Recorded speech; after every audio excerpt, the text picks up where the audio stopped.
यशोमती मैया के नंद लाला। इस तलवार की धार पर अब तभी विश्वास दृढ़ होगा जब ये उस बालक के रक्त से स्नान कर लेगी।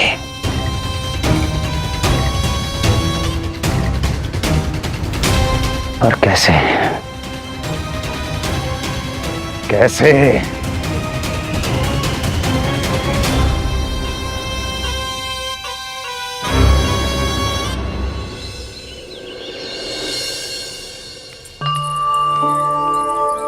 कैसी लगी तुझे दाऊ से मिलने की तैयारी? बहुत अच्छी है मैया, पर उससे भी अच्छी है वो प्रसन्नता जो इस मिलन के उत्साह में मुझे आपकी आंखों में दिख रही है।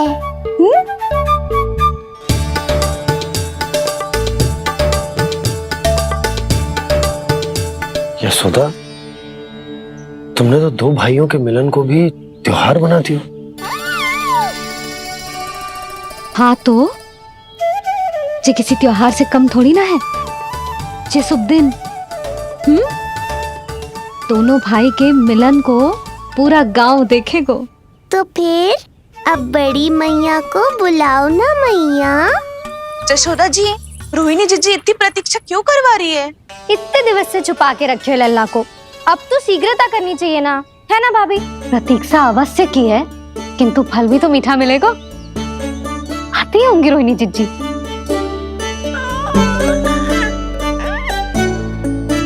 जीजी, कहीं उन्होंने अपना विचार तो ना बदल दियो?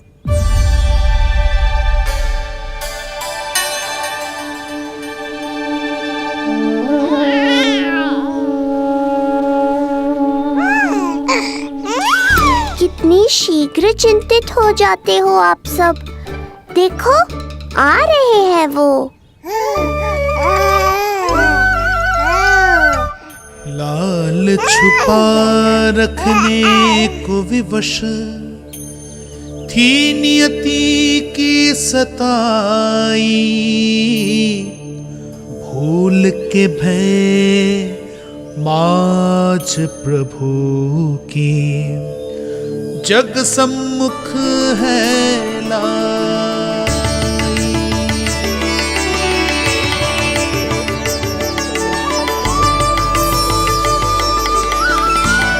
देखो तो कितनी मधुर मुस्कान है। और आंखें कैसी गंभीर और गहरी है।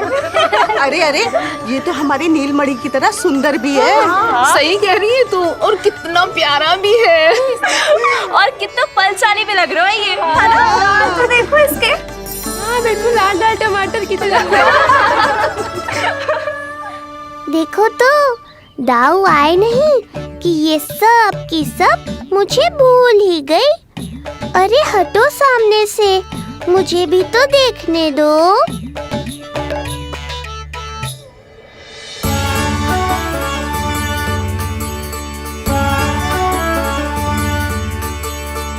मैया सहायता करो ना।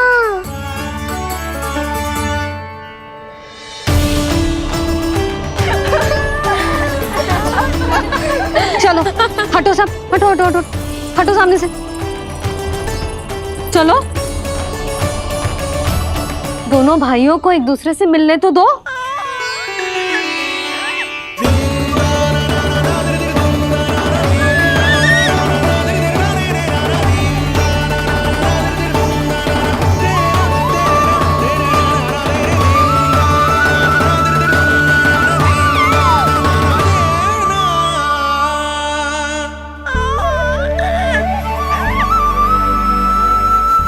चल लल्ला, चल आजा। देख लल्ला, आ गए जे तेरे भैया, तेरा दाऊ। जी भर के बातें करो और निहारो एक दूसरे को। लाओ जिज्जी, आजा। जे रहे तेरे दाऊ। आओ जिज्जी।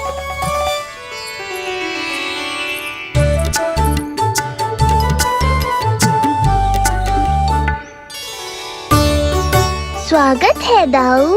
कितनी प्रतीक्षा के बाद अब जाकर आपसे भेंट हुई है।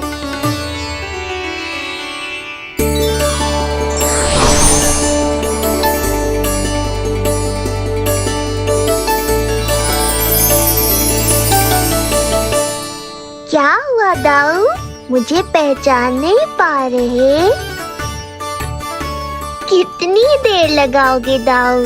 अब तो पहचान लो, छोटा भाई हूँ आपका।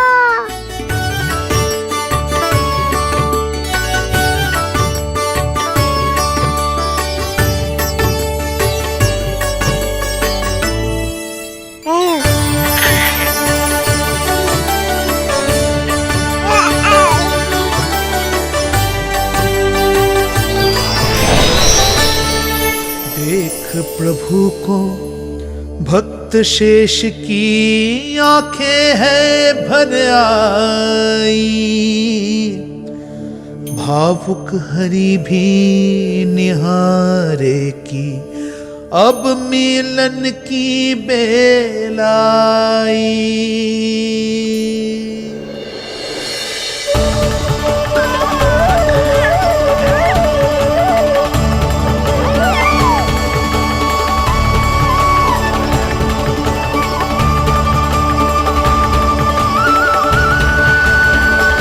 प्रभु, आपके दर्शन पाकर मैं धन्य हो गया। प्रभु नहीं, छोटा भाई पुकारो शेष। ये कैसे संभव है? आप नारायण हैं, मेरे प्रभु। ये जानते हुए भी मैं आपसे बड़ा कैसे बन सकता हूँ? हर दुविधा की तरह इसका भी समाधान है शेष। अब तो हम एक दूसरे से मिल भी चुके हैं। पृथ्वी पर हमारा सूत्र जुड़ चुका है, इसलिए समय के साथ तुम ये भूल जाओगे कि तुम्हारा ये भाई मेरा ही अवतार है। ये क्या कह रहे हैं प्रभु? वही जो आवश्यक है, नहीं तो तुम नीलमणि के बड़े भाई होने का कर्तव्य कैसे निभाओगे? कैसे डांटोगे मुझे? और बड़े होने के नाते मुझ पर अधिकार कैसे दिखाओगे? पर प्रभु, पर किंतु परंतु ये सब भूल जाओ शेष। आज से इसी क्षण से मैं हूं तुम्हारा छोटा भाई और तुम मेरे ताऊ। मैं हूं तुम्हारा छोटा भाई और तुम मेरे ताऊ। नारायण नारायण दाऊ। दोनों इतने सुंदर लग रहे हैं, मेरी तो दृष्टि भी ना हट रही इससे। कहीं मेरी ही दृष्टि ना लग जाएगी। ये तो प्रतिदिन की कथा है दाऊ। हे नारायण, मेरे कानों से तो अभी से रक्त निकलने लगा। आदत डाल लो दाऊ, अब तो सहना ही पड़ेगा।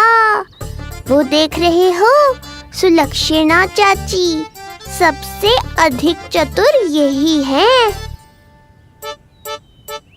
केवल अधिक चतुर ही नहीं नीलमणि, बहुत अधिक सयानी भी है ये। बिल्कुल सही पहचाना दाऊ, पर आप चिंता मत करो, मैं हूँ ना, मैं संभाल लूंगा इन सबको।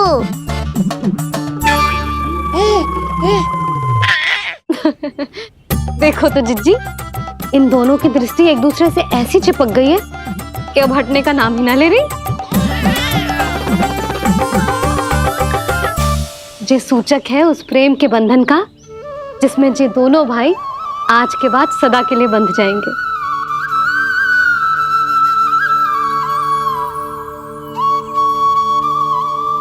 मुझसे भूल हो गई यशोदा, मैंने इन दोनों को पहले ही मिलवा देना चाहिए था।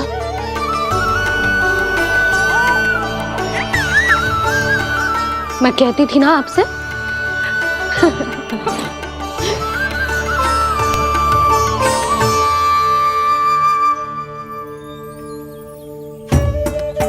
आई मैं।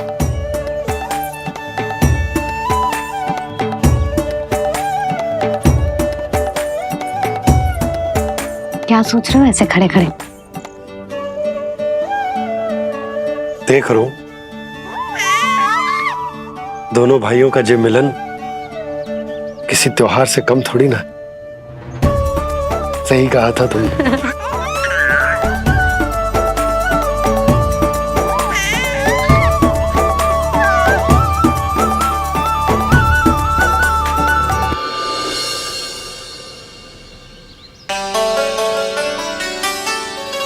सुना ना तूने जो गोपिया क्या कह रही थी कि नीलमणि का दाऊ कितना बलशाली है। इसका तो यही अर्थ हुआ ना कि नीलमणि अपने दाऊ जितना बलशाली ना है। अब समझा मैया कि आज मुझसे इतना व्यायाम क्यों करवाया जा रहा है।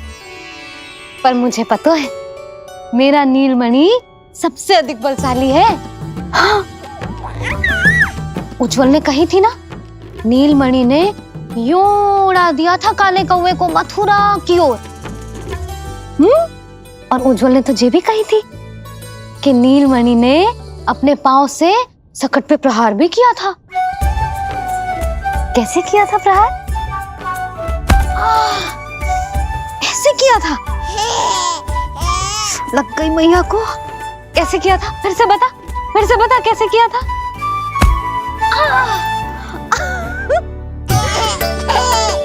मेरे लल्ला में कितना बल है। मैया को ही धकेल दियो पीछे।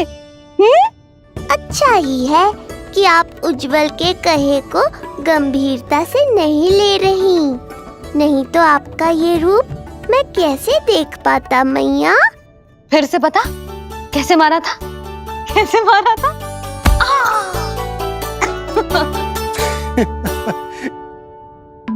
लल्ला तू बड़े के जैसे कब से हंसने लगो?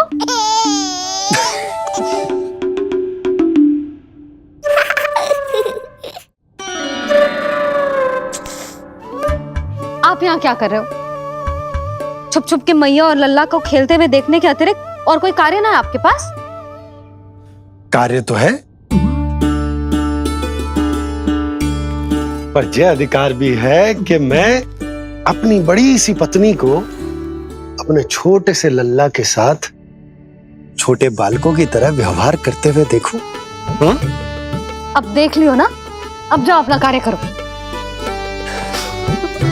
कार्य तो कर लूंगा, परंतु मेरा पेट मुझसे कह रहा है कि इसे भूख लगी। भूख लग गई? भोजन का समय होगा। अभी लगाती हूँ भोजन।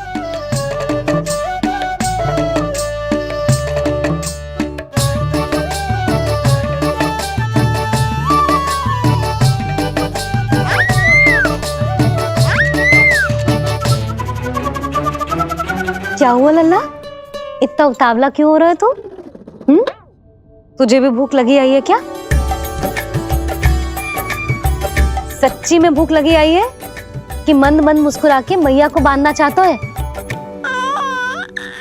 तनिक रुक जा, तेरे बाबा को भोजन परोस के यूं गई और यूं आई।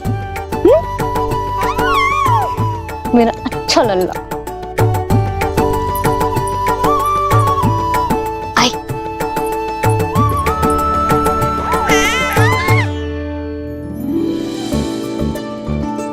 आज केवल रोटी है खाने में? ना, दाल है ना, तरकारी भी है, दही है, लड्डू भी है। तो दाल ले आओ। अभी लाई है।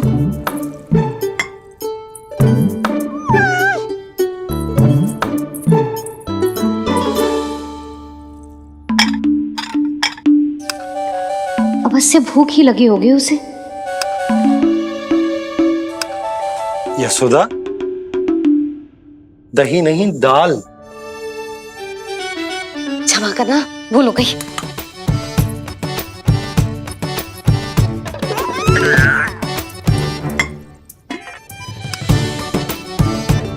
यशोदा, दाल दाल।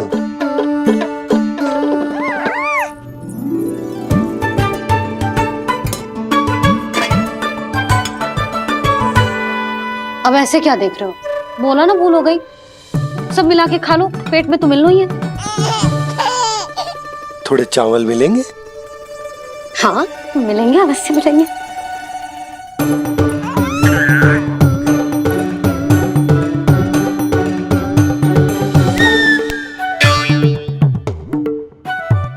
लड्डू नहीं, चावल।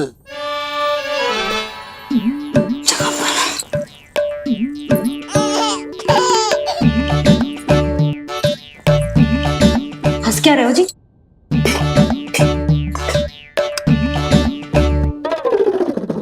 आज व्यायाम भी बहुत कस के करवाओ था मैंने, कहीं अधिक भूख तो ना लगी होगी। सच्ची यशोदा, बिल्कुल ना बदली तू। पहले रामू की चिंता में व्याकुल रहती थी और अब हम नीलमणि में तुम्हारा मन लगा रहते।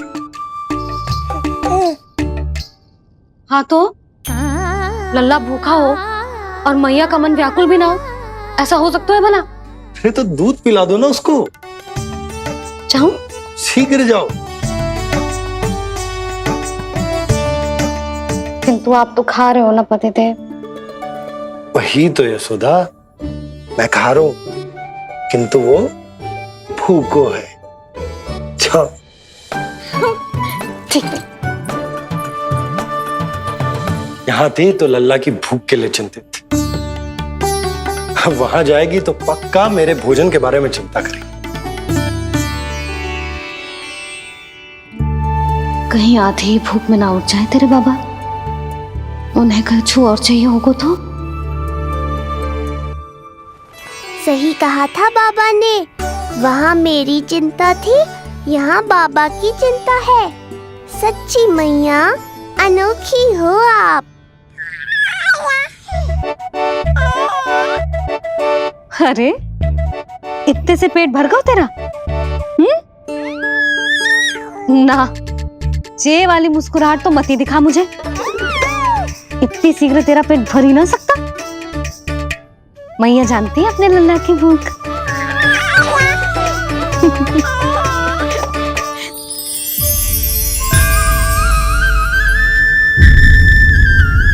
ये क्या है लल्ला? ये क्या था तेरे मुंह में? दिखा दिखा।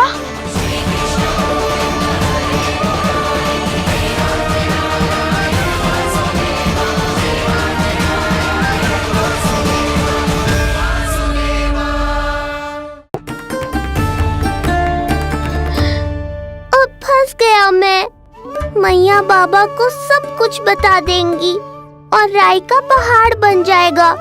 फिर कैसे संभालूंगा इन दोनों को? ऐसे लगो जैसे जैसे जैसे पूरा का पूरा ब्रह्मांड। ब्रह्मांड लल्ला के मुंह में। अच्छा, तुम मेरा मुंह देखो।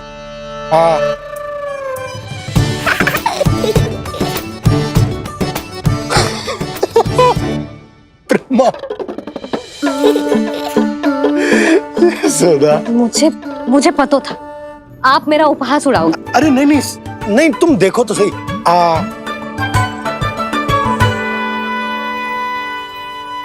ब्रह्मांड ना सही, गोकुल तो दिखना चाहिए। अरे गोकुल को राजा हूं मैं, है क्या ना?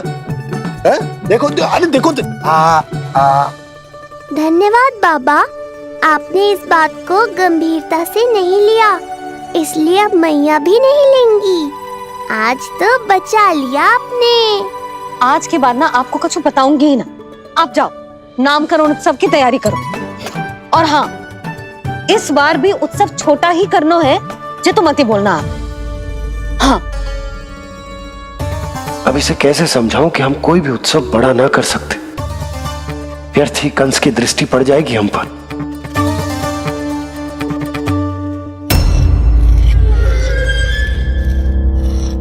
लगता है आपके सैनिक और तलवार दोनों की धार कुंद पड़ गई है महाराज। महाराज, मुझे भय था कि कहीं ऋषि गर्ग मुझे श्राप ना दे दे।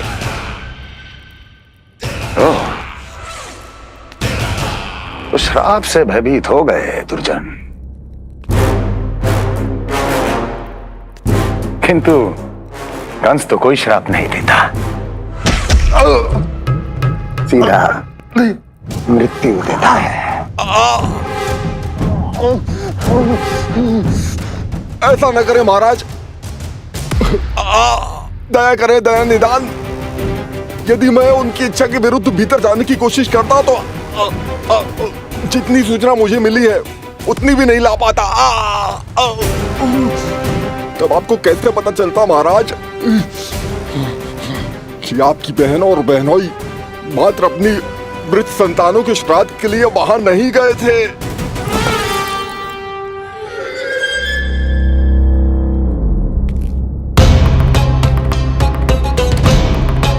आगे बोलो। पूरी तरह तो नहीं सुन पाया महाराज, किंतु मैंने स्वयं अपने नेत्रों से देखा है महाराज। राजकुमारी देवकी ने ऋषि गर्ग के हाथ में कुछ दिया था। ये सत्य है महाराज, और ऋषि गर्ग ने उन दोनों को वचन भी दिया था। सही समय की प्रतीक्षा कीजिए राजन, आपके दोनों कार्य पूर्ण होंगे। महाराज, मैं आपका सबसे विश्वसनीय सेवक हूं। आपके हर आदेश का पालन करना मेरा अधिकार है, और मैंने अपने अधिकारों का पालन किया भी है महाराज। किंतु फिर भी यदि मेरी ओर से कोई भूल हुई हो, मुझे क्षमा करे दया निदान, मुझे क्षमा करे। इसका अर्थ है कि उत्कच सही कह रहा था। वो दोनों अवश्य ही कोई ना कोई षड्यंत्र रच रहे हैं मेरे विरुद्ध। समय आ गया है, अब मुझे किसी ऐसे की खोज करनी होगी जो उतना ही शक्तिशाली हो जितनी की मेरी ये तलवार।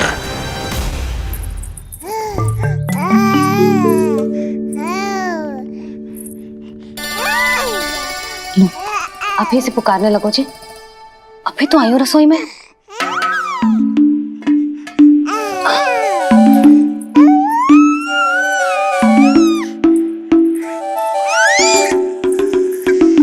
शीघ्र ही तुझे भी अपने बाबा का हाथ बटाना पड़ेगा, समझ रहे हो ना? बटाएगो ना हाथ? अभी जे 100 दिन का भी ना हो और जे इस नन्हे से बालक को काम काज का भार सौंपने की बात करने लगे। काम का नाम सुनते ही मुख से स्वर ना निकल रहे तेरे? अभी तो बड़ा ऊ कर रहा था। बता, हाथ बटाएगो के ना? अरे बता ना।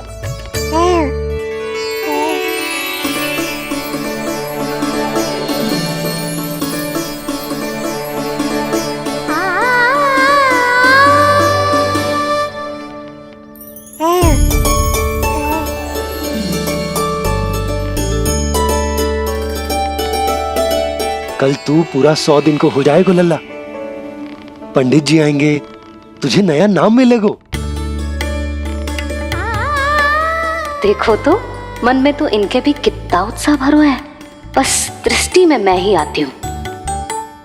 और कल तुझे वो नाम मिलेगा लल्ला जिससे पूरा संसार तुझे पहचानेगा।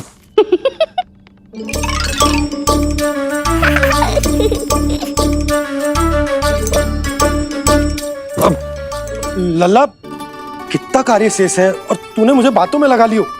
मुझे क्यों फंसा रहे हो बाबा? छुपाने की कोई आवश्यकता ना है। जितनी उत्साहित मैं हूँ उतने ही उत्साहित आप भी हो इसके नामकरण को लेके, पता है मुझे। लल्ला के नामकरण पे उसके बाबा उत्साहित ना होंगे? बिल्कुल होंगे, इसीलिए तो कह रही हूँ अपना उत्साह बांटो अपने लल्ला के साथ। मैं अभी आई। अच्छा, ऐसे तो तुम लल्ला को छोड़ के कहीं ना जाती। अभी कहाँ चली? रोहिणी जिज्जी के पास, और कहाँ। लल्ला और उसके दाव के नामकरण की तैयारी करनी है कि ना? कितने लोगों को आमंत्रित करना है, कितने प्रकार की मिठाइयां बनानी है, ढोल वाले को कितने बजे का समय देना है, ये सब सुनिश्चित करना है ना, ताकि ये उत्सव गोकुल का सबसे बड़ा उत्सव हो। अरे सूची देनी है जिज्जी को।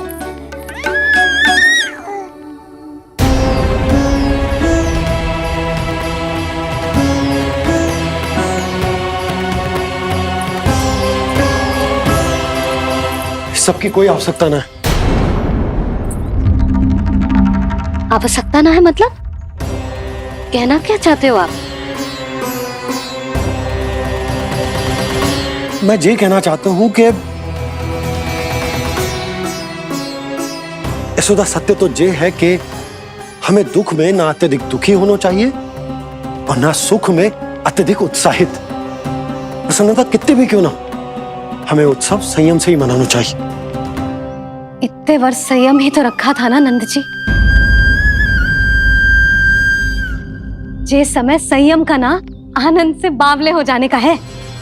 यशोदा, हम आयोजन छोटा ही करेंगे। मैं कुछ सोच समझ कर ही तो कह रहा हूं। पर क्यों? मुझे भी तो समझाओ। हर बात समझाने की ना होती यशोदा। अच्छा, पति पत्नी में भेद हो तो है?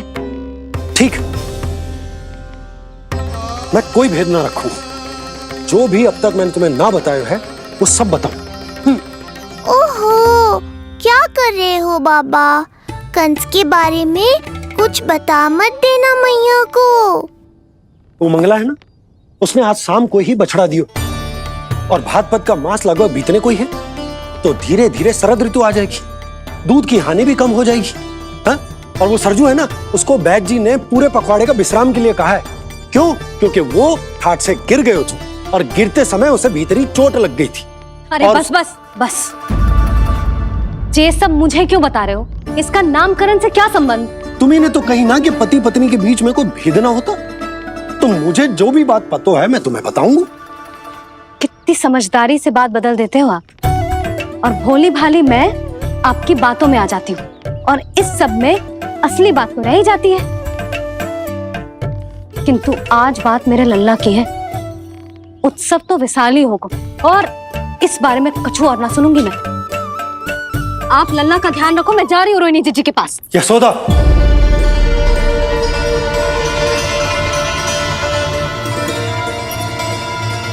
बात केवल सुनने की ना होती, उसे समझना भी पड़ता है।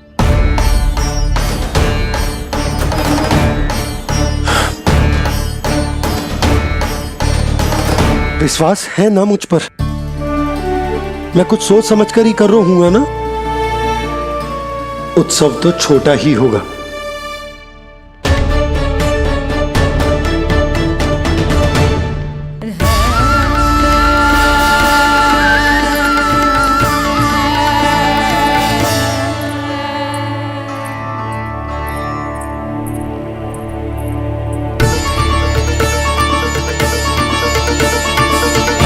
क्षमा करना लल्ला, तेरी मैया को डांटना पड़ गया। आपको मेरी सुरक्षा की चिंता है बाबा, समझता हूँ मैं, इसलिए आपने ये निर्णय लिया है। समझ में नहीं आता, कब कौन सा निर्णय क्यों लेते हैं आप? यदि कंस को समझना इतना आसान होता तो कंस नहीं होता। ये नया सिंहासन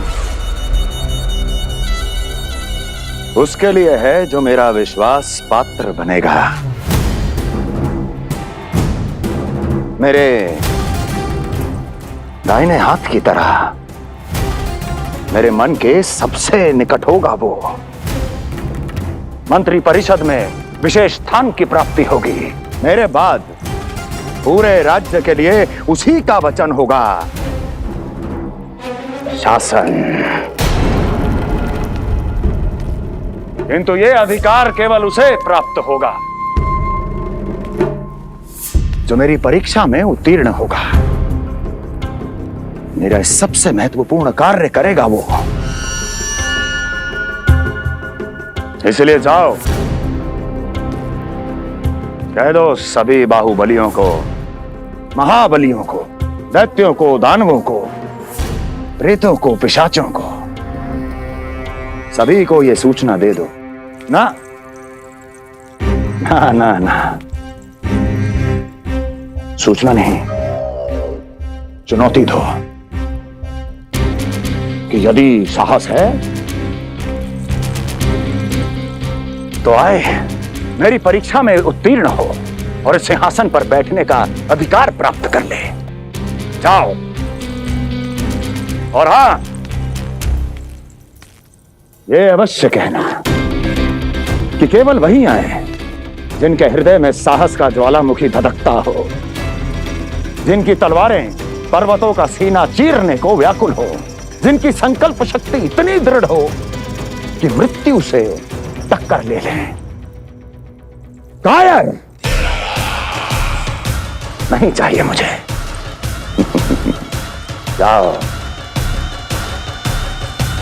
महाराज, आप जिसे भी ये विशेष पद देंगे, भविष्य में यदि वही हमारे शीश पर बैठ गया तो क्या करेंगे आप? पहले ऐसा कोई योद्धा सामने तो आए अस्ति, जो उस विष्णु के अवतार का संहार कर सके।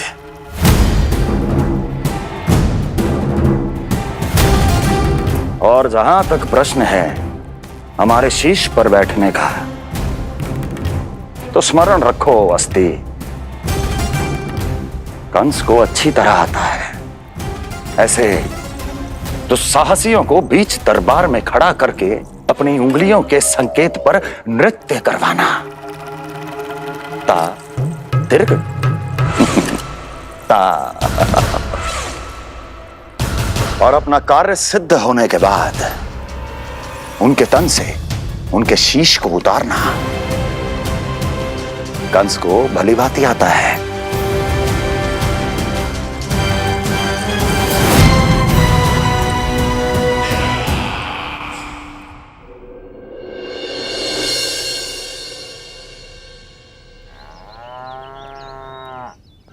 पूरे 100 दिन का होगा हुआ तो लल्ला, कम से कम 100 व्यक्ति तो आने चाहिए थे ना तेरे और तेरे दाऊ के नामकरण में।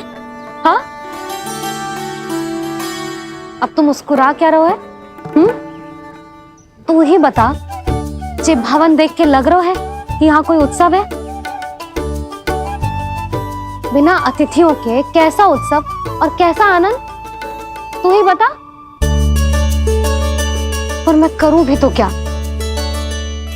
पता है लल्ला, मुझे तो लग रहा है तेरे बाबा ना कंजूस होगा है। नहीं तो भला और क्या समस्या हो सकती है उन्हें बड़े आयोजन से? अरे गोकुल के राजा का लल्ला है तू, राजकुमार। यदि तेरा आयोजन बड़ा ना होगो तो भला किसका होगो?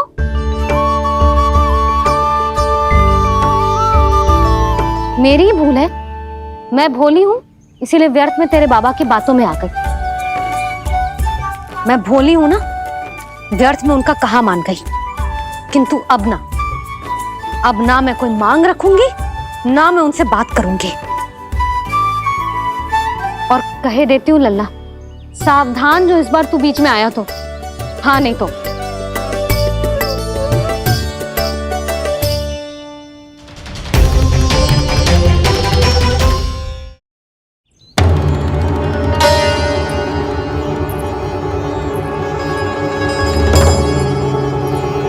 क्या होगा?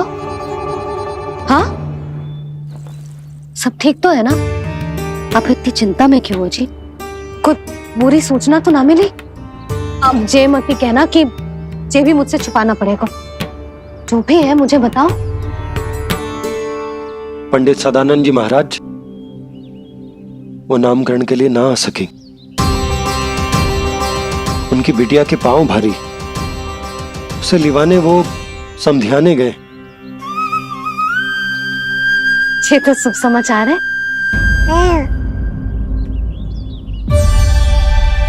किंतु मेरे लल्ला का नामकरण अब वो सही मुहूर्त पे कैसे होगा? वही तो समझ ना आ रहा। ऐसे मन छोटा करने की आवश्यकता नहीं है मैया बाबा। आप दोनों तो स्वागत की तैयारी करो, आ रहे हैं वो।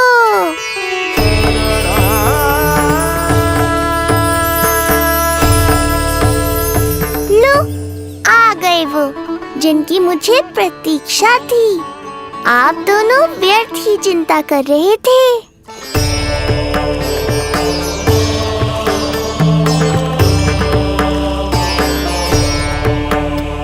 अब कौन करेगा मेरे लल्ला का नामकरण? ऋषि गर्ग, नंदराज, रानी भाभी, महान ऋषि गर्ग हमारे गांव में पधारे हैं।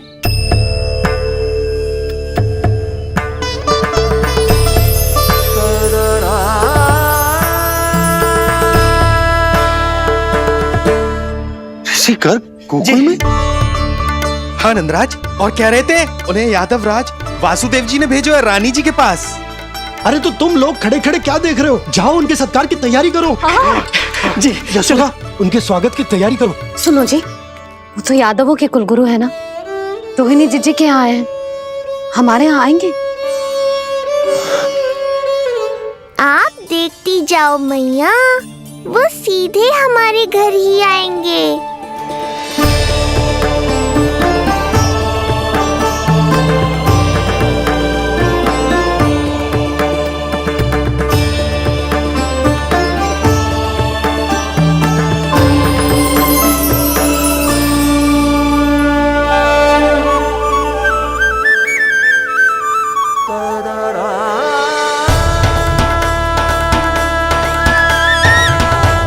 ये क्या हो रहा है मुझे?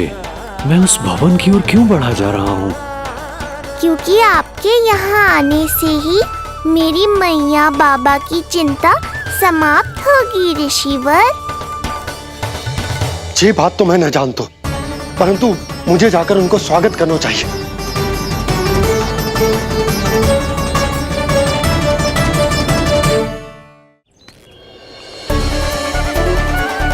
गुरुदेव, कल्याण हो।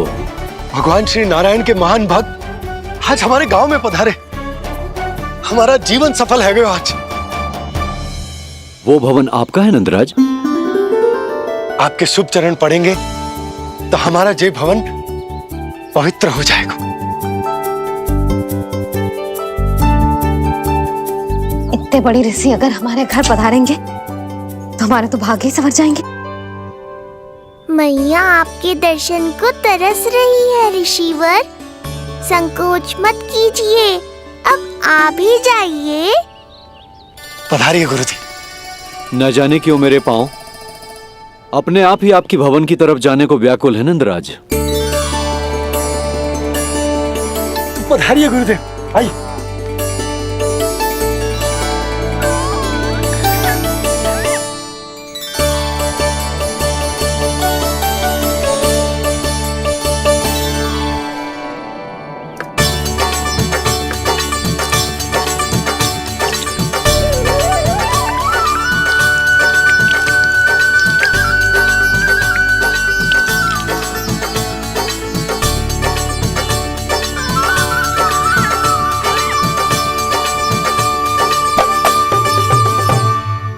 कल्याण हो। पधारिए।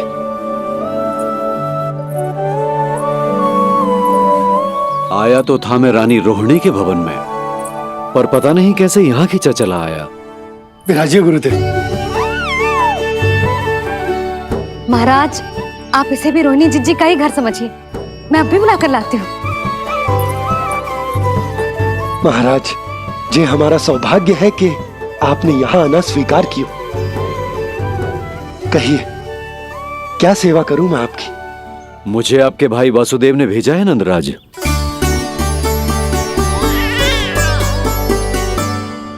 प्रणाम गुरुदेव। स्वामी जी ने आपसे इतनी दूर आने का आग्रह किया है, अवश्य ही कोई बड़ा कारण होगा। कारण तो है, आपके पुत्र का नामकरण करने आया हूं मैं यहाँ।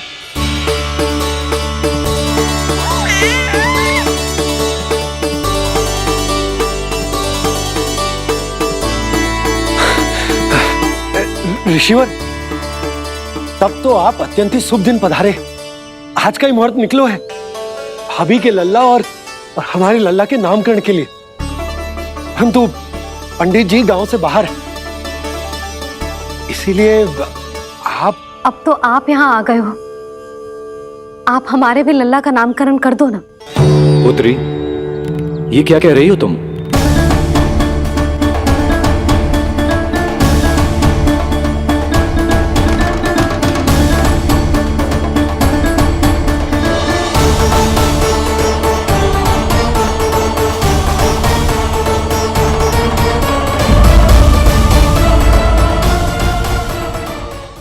पहले की गड़बड़ हो जाए। अपनी नमस्कार मुद्रा को आशीर्वाद मुद्रा में बदल दीजिए। बात को समझिए।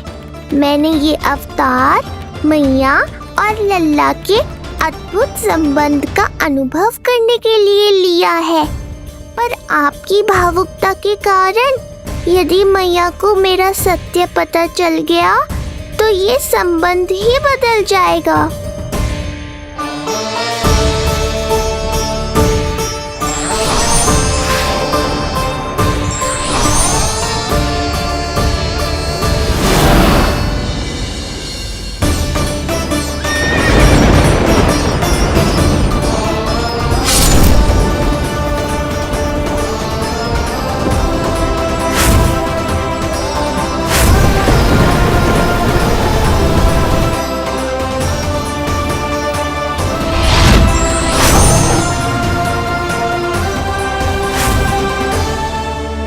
अब आप सब कुछ जान चुके हैं ऋषिवर, इसलिए अब मेरे सामने हाथ जोड़कर मेरे सत्य को उजागर मत कीजिए।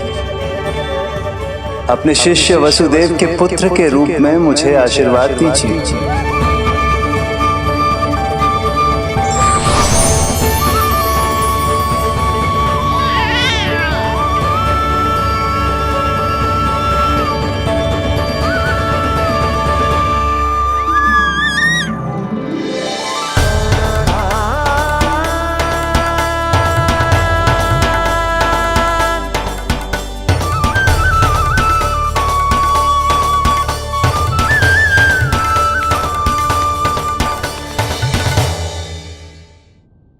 ऋषिवर, आप मौन क्यों हैं?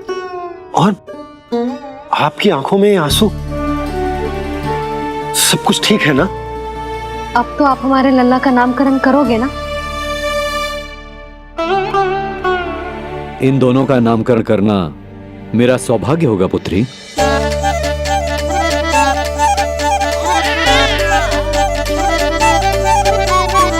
परंतु ये गोपनीय रूप से करना होगा।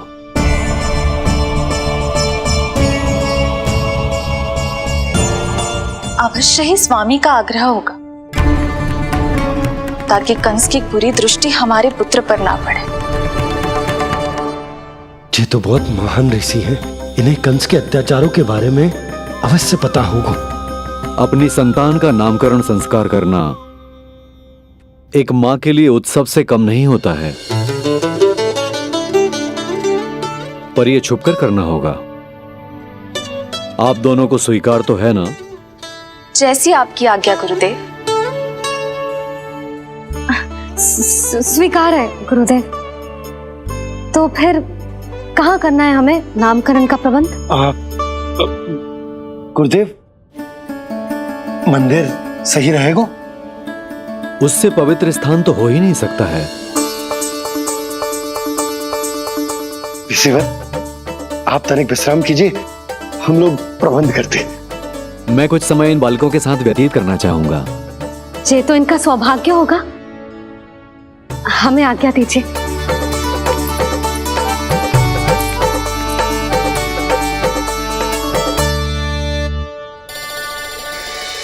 प्रभु, स्वयं भगवान होकर भी आपको बंदी गृह में जन्म लेना पड़ा। अब अपनी मां को छोड़कर दूसरी मां के यहां पलना पड़ रहा है। जब से गोकुल आए हैं छुप छुप कर रहना पड़ रहा है। इतनी नन्ही सी अवस्था में दुष्ट कंस के कितने ही आक्रमणों का सामना कर चुके हैं आप।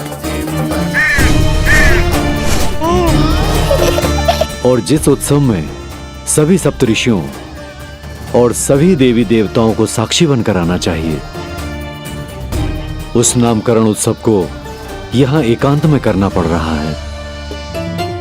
क्यों प्रभु, इतने कष्टों को सहकर ये अवतार क्यों लिया है आपने? दुष्टों का नाश करने के लिए, धर्म की स्थापना करने के लिए और सबसे अधिक मैया की ममता का अनुभव करने के लिए। पर इसके लिए इतने कष्ट? मानव जीवन लिया है तो कष्ट तो उठाने ही पड़ेंगे ऋषिवर। मानव जीवन की आंच जला रही है, फिर भी आप मुस्कुरा रहे हैं प्रभु। ये कैसा अनोखा अवतार है। आँच में जलकर भी यदि मैं नहीं मुस्कुराऊंगा तो अपने भक्तों को क्या शिक्षा दूंगा मैं?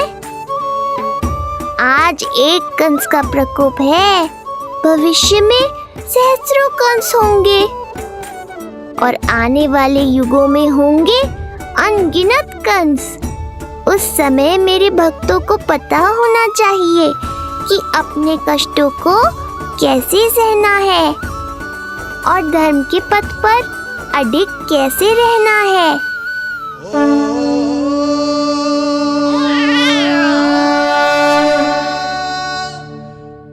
आप धन्य हैं प्रभु। देखा अस्ति, जब सिंह दहाड़ता है तो वन के सभी जीव जंतु इकट्ठे हो ही जाते हैं।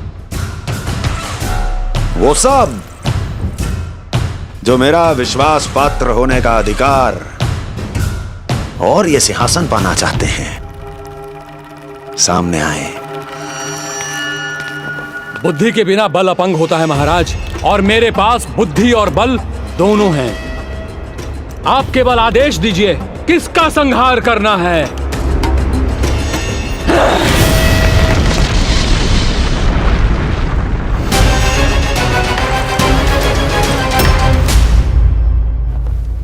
सारी तैयारी हो गई। बोलो। आप गुरुदेव को बुला लो, मैं रोहिणी जिज्जी और बालकों को ले आती हूँ।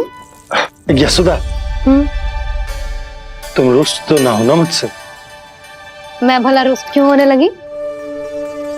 नहीं, तुम जो उत्सव बड़े धूमधाम से करना चाहती थी और बहुत प्रसन्न हूँ मैं कि हमारे लल्ला का नामकरण स्वयं ऋषि गर्ग पूरे विधि विधान से कर रहे हैं। मैं समझ गई, उत्सव बड़ा हो या ना हो, प्रसन्नता बड़ी होनी चाहिए। अरे मैं तो इतनी उत्साहित हूँ कि दोनों भाइयों का नामकरण आज के शुभ मुहूर्त पे हो रहा है। तो इससे पहले जो बीत जाए, जाओ। आप ही बुला लो।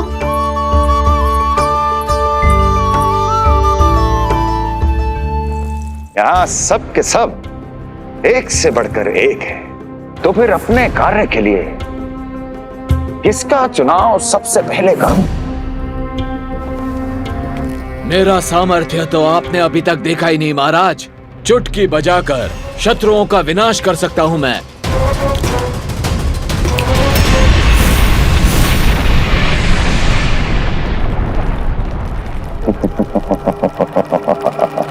वाह! किंतु आपने तो बताया ही नहीं कि करना क्या है। वध करना है, एक नवजात बालक का वध। उसे साधारण बालक मत समझना। गोकुल में नंद के घर पल रहा वो बालक विष्णु का अवतार है।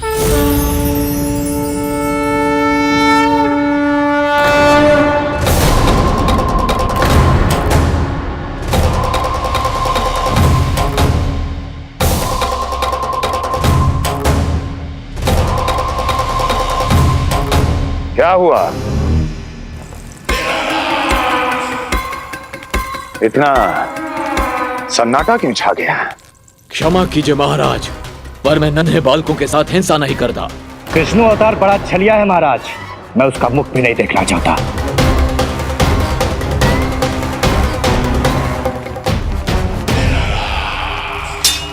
जाने दो इन्हें। वैसे भी इस सिंहासन के लिए मुझे कायरों की कोई आवश्यकता नहीं। जाने दो।